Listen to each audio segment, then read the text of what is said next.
Hello students. Today I will discuss about the rules of preposition.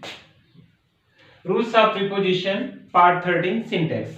आज हम preposition के बारे में पढ़ेंगे। कुछ sentences के माध्यम से देखेंगे कि किस preposition का यूज कहाँ पे हमें करना होता है और उसका करेक्ट प्लेस क्या होता है या फिर उसका करेक्ट यूज क्या होता है। इन सभी चीजों के बारे में हम पढ़ेंगे। ठीक है, चलिए नेक्स्ट फर्स्ट सेंटेंस देखते हैं। His wife was dressed up black। देखिए यहाँ पे वर्ब गिवन है ड्रेस्ड और बात कर रहा है ये कपड़े की कि कपड़े पहनने की बात कर रहा है। ड्रेस्ड अप ब्लैक, तो ड्रेस्ड के बाद हम अप का यूज नहीं करेंगे क्योंकि वो काले रंग की ड्रेस पहनी है, ठीक है, पहनी थी। तो यहाँ पर हम ड्रेस्ड के बाद इन का यूज करेंगे, ये आप ध्यान रखिएगा।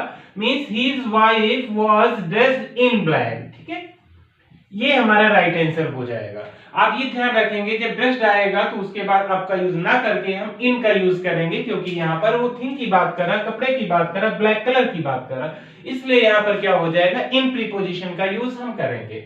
नेक्स्ट सेंटेंस है she is married with a rich person. She is married, उसका विवाह किया गया विद अ रिच पर्सन, एक मतलब वो एक रिच पर्सन से शादी की गई उसकी।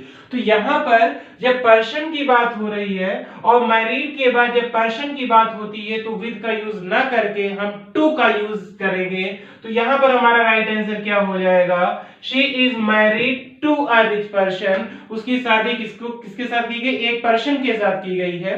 तो ये भी आप ध्यान रखेंगे कि मैरिड के बाद हमें टू का यूज करना होगा जब पर्सन के साथ की बात हो रही हो। ये जो मैं बोल रहा हूं आप ये माइंड में जरूर सेट करिएगा, नोट करिएगा कि मैरिड के बाद टू का यूज होगा जब पर्सन की बात हो रही, ये आप ध्यान रखिएगा।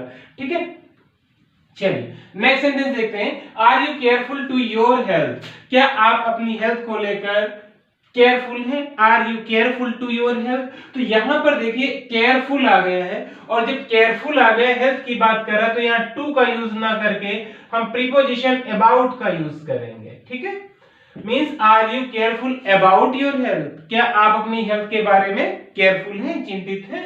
ठीक है, तो हमारा राइट आंसर यहां पर क्या आएगा, प्रीपोजिशन अबाउट आएगा, ठीक है, ना कि टू होगा। चलिए नेक्स्ट सेंटेंस देखते हैं। This is different to other. ये दूसरे से क्या है, डिफरेंट है। तो जब डिफरेंट की बात कर रहा है, अदर से डिफरेंट की बात कर रहा है, तो यहां पर फ्रॉम प्रीपोजिशन यूज होगा, ना कि टू का यूज करेंगे हम। This is different from the other, ये दूसरे से अलग है।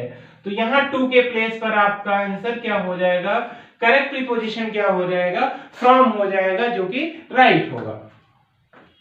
नेक्स्ट सेंटेंस है his suggestion was helpful for me. अब देखिए दिखने में सेंटेंस तो सही लगते हैं, ज्यादातर सेंटेंस लगेंगे कि आपको करेक्ट है, लेकिन रूल के अकॉर्डिंग आपको ध्यान रखना होगा।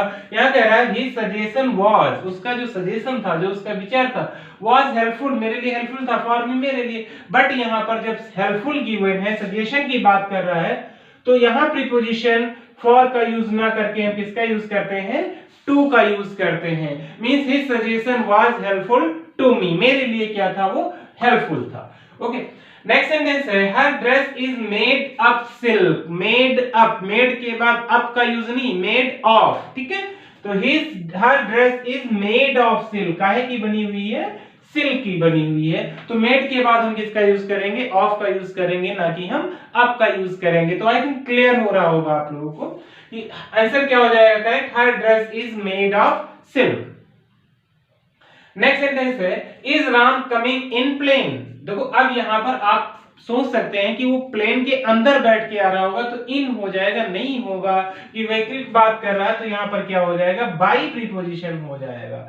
Is Ram coming by plane, क्या वो प्लेन के द्वारा आ रहा है। ठीक है, नेक्स्ट सेंटेंस है the train comes on 6 o'clock। अब देखो बात कर रहा है वो राइट टाइम की, एक्यूरेट टाइम की, तो ऑन तो हो ही नहीं सकता। जब राइट टाइम की बात करता है तो प्रीपोजिशन एट का यूज करते हैं। तो आप ये ध्यान रखिएगा, यहां पर क्या हो जाएगा, एट प्रीपोजिशन हो जाएगा। The train comes at 6 o'clock। ठीक है, नेक्स्ट सेंटेंस है my brother in law travelled by a bicycle.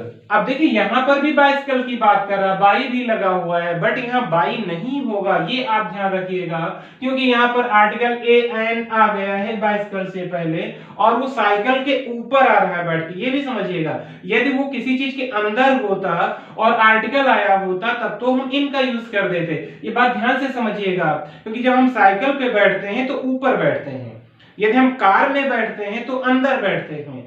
यदि कार होता है यहाँ पर, जीप होता है यहाँ पर, उसके पहले प्रीपोजिशन ए एन आ जाता तो यहाँ हम बाई की जगह इन का यूज कर देते, लेकिन यहाँ पर क्या है, बाइसिकल का यूज किया गया है, मोटरसाइकिल का यूज किया जाए तो हम यहाँ पर बाई का यूज ना करके, इन का भी यूज ना करके क्या करेंगे, ऑन का यूज करेंगे, क्योंकि ऊपर पर बैठकर आता है ना, तो क्या हो जाएगा, my brother in law travelled on a bicycle, on a motorcycle. और यदि कार होता, यहीं पे मैं बता दूं, यदि यही सेंटेंस लिखा होता my brother in law travelled, यहां पर अ बाइसिकल की जगह हम यदि लिख देते अ कार, ठीक है, तो यहां हम ऑन का यूज नहीं कर सकते थे, फिर ये क्या हो जाता, इन आकार हो जाता, ठीक है। तो ऐसे आपका सेंटेंस समझ अब क्लियर हो गया होगा कि कब आप यहाँ इन लगाओगे, कब यहां पर आप क्या लगाओगे, ऑन लगाओगे। तो क्वेश्चन क्या था हमारा, ऑन यहां पर होगा अ बाइसिकल, ठीक है। चलिए नेक्स्ट सेंटेंस देखते हैं, he prefers milk than tea. ये तो लास्ट वीडियो में मैंने बताया था कि जब प्रेफर आ जाता है तो उसके बाद कभी भी प्रीपोजिशन और कोई नहीं यूज करेंगे, सिर्फ टू का ही यूज होता है। तो यहां से हम कंपैरिजन और देन का यूज ना करके किसका करेंगे, टू का यूज करेंगे। तो स्टूडेंट्स ये कुछ सेंटेंसेस थे आपके प्रीपोजिशन से रिलेटेड, और नेक्स्ट वीडियो में भी मैं ऐसे 10 क्वेश्चन सिर्फ 10 सेंटेंसेस के माध्यम से हम आपको एक्सप्लेन करते रहेंगे। प्रीपोजिशन का अभी एक पार्ट हम और आपको देंगे, और ये सभी सेंटेंसेस आप नोट डाउन जरूर करते रहिएगा। Thank you so much for watching this video.